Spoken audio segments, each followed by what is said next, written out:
আসসালামু আলাইকুম, যে যেখান থেকে আমার ভিডিও দেখছেন আশা করি সবাই ভালো আছেন। তো আজকে মিষ্টি দল রান্না করব, তার জন্য এখানে আমি বেগুন, আলু, পেঁয়াজ, কাঁচামরিচ আর আমি রসুন নিয়েছি।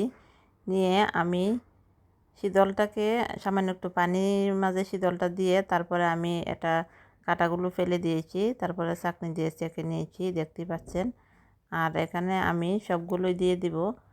আমার সবজিগুলা বেগুন দিয়েছি, কয়েকটা আলুও দিয়েছি, তারপরে কাঁচামরিচ দিয়েছি, দিয়ে পেঁয়াজ এগুলো দিয়ে দিব।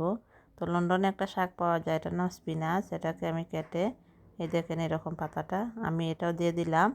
এখানে তো পাতা পাতা এগুলো কিছুই পাই না, লাউ পাতা, তার জন্য আমি এটা দিয়ে দিলাম। তুলসী জলের পানিটাও দিয়ে দিয়েছি যেন কাটা না না থাকে আর কি, তার জন্য আমি এভাবে দিছি। তারপরে লবণ দিয়ে দিলাম পরিমাণ মতো। আসলে অনেক দিন ধরে মন চাচ্ছিল খাওয়ার জন্য শীতল। তারপরে আমি এখানে দিয়ে দিলাম হলুদ, আমার যে চামচটা এটা দিয়ে 2 টেবিল চামচ। তারপরে সামান্য একটু ধনিয়ার গুঁড়ো দিব, অবশ্যই কম দিছি আমি, কম দিব, কারণ শীতলে তো তেমন ধনিয়ার গুঁড়ো দেওয়া হয় না। তারপরে আমি এখানে 2 টেবিল চামচ দিয়ে দিলাম মরিচ, দিয়ে আমি ঢাকনাতে ডেকে দিয়ে দিয়েছি। এই তো সিদ্ধ হয়ে গেছে মোটামুটি, আর একটু আমি সিদ্ধ করে নেব শীতলটা। রসুনটা আমি অবশ্য বেশি করে দিয়েছি যাতে ঘ্রাণ হয়।